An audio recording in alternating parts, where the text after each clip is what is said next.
Bad. You know, What was it? They finally started to string together, stopped at the rim, but then they couldn't stop fouling. It was 30. It was 20. Was it 28 of 36 for OKC? 36. Celtics got to the line a fair amount, 22 out of 25, but 28 out of 36 free throws for OKC. But The worst 2 free throws of the night, and somebody who's understands basketball better than me maybe can explain it. The Celtics are down 3, I think, and there was 28 seconds on the clock or around there, and with 21 seconds on the shot clock, they fouled. Or they were down 2. It was 30 seconds left, and they were down 3, and they fouled, and they didn't need to. Why? Why would they foul? It made no freaking sense. Because that's how bad the defense is, Jimmy. It was just like they were trying to play too tight, and like it was a freaking foul. Like, what are you doing? Brad wanted to save as much time as possible without. Can you believe Fournier got the steal there too late anyway? But I mean, what a crap freaking game. But that's a game where Brad has to tell them, do not foul. Do not foul on this play. Just play tight defense. Try to force a miss. That was stunning.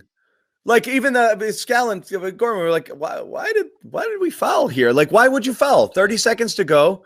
And you've got a timeout. You get the ball with 6 seconds left. If you play clean defense, you can get any shot you want at that point.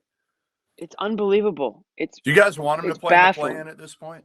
Like I think it'd be fun. Like, let's get them in the play-in. They deserve it. You know what? Whether we want to or not, they will. Cut his teeth on being a really good, keep it moving to the next week of the NCAA tournament. He should be in his element in a one-and-done setup. He really should be. Yeah. If you lose the play-ins, you're in the lottery. You're in the lottery, right? If you don't make the final 8. Believe so. Is that right? So. I think it goes by like how. No. It's the bottom 13, right? What I'm saying 14, is if you don't 14, make you'd be 7th. I'm saying it doesn't matter if you finish 7 and you lose 2 games, you don't make the playoffs. You're not one of 8 teams in the playoffs. So I'm saying if you're not one of the 8 who enter the real playoffs, not the play-in playoffs, are you in the lottery?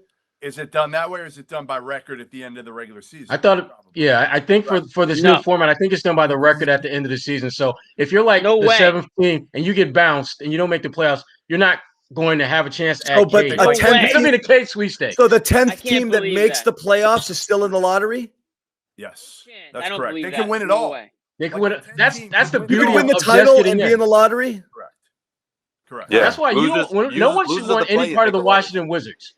Because they're going to be in that 9-10 game, and they're probably going to win it. I mean, that's and get a lottery pick. To me, does it come down to, like, is Brad Stevens' future built around the fact that, like, if they do get in the play-in and lose to the Wizards or something like that, does it change? And then Danny can't bring him back. Maybe. But that's the question everyone's asked. What's the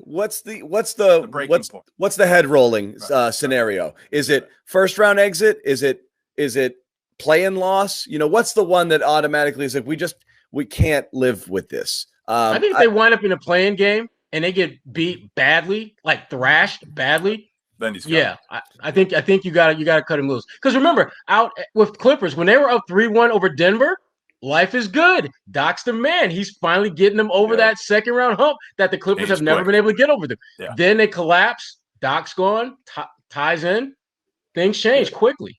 Okay, I'm being told you have to save that culture, right, Sherrod? I mean, I think that's why the Clippers did that. They're afraid that everyone's going to check out. One more year, Doc, and everyone checks out, and then you have to, completely destroy the roster and start from scratch. So how is that different than if the Celtics get bounced early? It's not.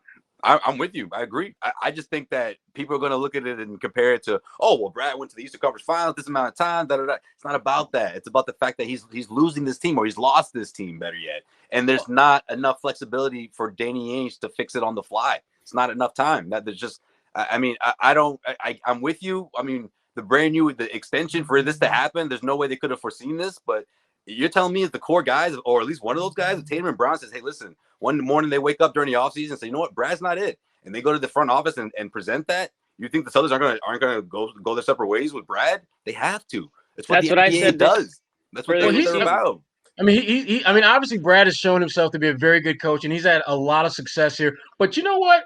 Some of that success you got to look at with an asterisk. And I think back to the Chicago series in 2017 where Rondo comes into the Garden wins games 1 and 2, And gets breaks his thumb or wrist or whatever it was, That could have does ended the not whole play thing. again. That series changes. They go on to the Huge. Eastern Conference Finals. Just Yeah. imagine if they would have got bounced in the first round by the Bulls. How could that would have the domino effect that would have had on Brad's lineage as the Celtics head coach? With everything, because the multiple things everyone says in defense of what's going on with the Celtics this year is they've reached 2 conference finals, and that counts both for Brad and for Jalen and Jason. And so no matter what, anytime you look at whatever negative is happening with the team right now, everyone will always go back to that. They've made 2 out of 3 Eastern Conference Finals. These 2 guys on their own without the support, because they did it without Kyrie and Gordon in the first year, and they did it largely without Gordon last year and Brad. So if they can do it then stands to reason they can do it again, even if it's not happening this year. So it's a fair point because they have done it on their own, that nucleus of Brad and those 2 guys being the main stars. I just think at the end of the day, the money is going to force the Celtics to stand pat, keep this core together, keep Brad as coach, run it back at least one more year, regardless of what happens this year. I think it's easier too because Jeff's scenario is risky. Those guys check out. I think if everything stays the same, there's a greater chance that Tatum and Brown are going to check out because you're not going to improve this roster. You're not going to bring in pieces that's going to magically flip things around. And the Brooklyn Nets, guess what? They're going to be better next year. You know, the Philadelphia 76ers are probably going to be better next year. But that's the reason to do it more than anything else, Josue. If you're looking at these guys and it's not working. Not that it's I can upgrade talent to a player like Beal. We're not even having Jeff believes, it's just he's a more talented player. If you can get him, get him. If you could upgrade a new voice to these young guys, I think that's a strong part. And I'm with that. Some could do that. They might. But you know what? You don't need to. Is option A. That's option A. Option B, if you can't do that, or Wick won't pay for the buyout for Brad Stevens, you got to look at option B. Because I thought you had it the other way around. See, I thought you were saying give Tatum a new running mate over replacing Brad Stevens. If it's Bradley Beal, I'm in. If it's Bradley Beal, right? If it's Bradley Beal, right? I'm not giving Jalen. I'm not saying that. What I'm saying is, if I can get Beal, that might be option A for me. Okay, yeah. Right. That might be But don't trade Jalen just to trade him. I got you. No, hell no, hell no. No one's going to do that. Again, I really think Jalen has gotten so much better. You got to remember, guys. I saw him in AAU. I saw him at Cal. He sucked at Cal. Now he has made such strides in the last year, to be honest, in what he can do on the half court and his decision making. In the last 2 years, in his perimeter shot, that still doesn't mean I want him shooting a ton of threes. I still think his strength is going to the basket.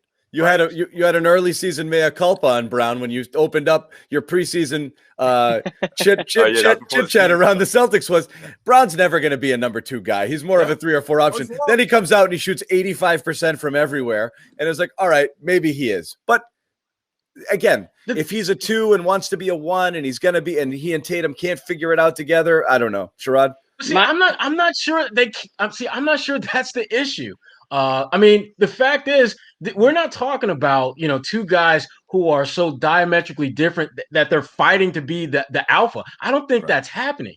And that's why the more I look at this team and their struggles, it's hard to look past the Brad factor. It's hard to look past him not figuring out the Kemba factor? Right. Well, the Kemba factor, certainly. But here's the thing. We've seen these guys figure out how to be impactful players as a unit when they've been missing key guys or when guys haven't been less at full strength. We saw that with Kyrie Irving. We saw that with Gordon Hayward. And Kemba is in that same kind of lane of engagement. But Brad hasn't figured out how to get the most out of this team. How's this? No leadership.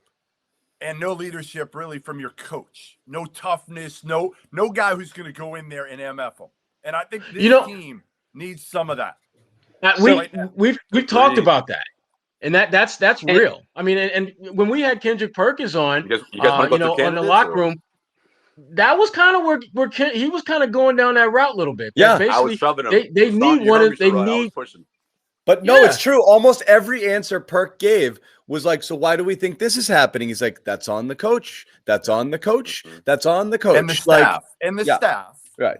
Right. But I His kept staff. coming back to that. He's Like like, he's got to hold, like, sure, Marcus fucks up, but he's got to hold him accountable. Sure, this happens, but Brad's got to tell him not to do that. And yeah, they're doing all of this, but that's on Brad. Like, he came back to it a ton. And that's so, where I think the fix yeah. the fix can be it.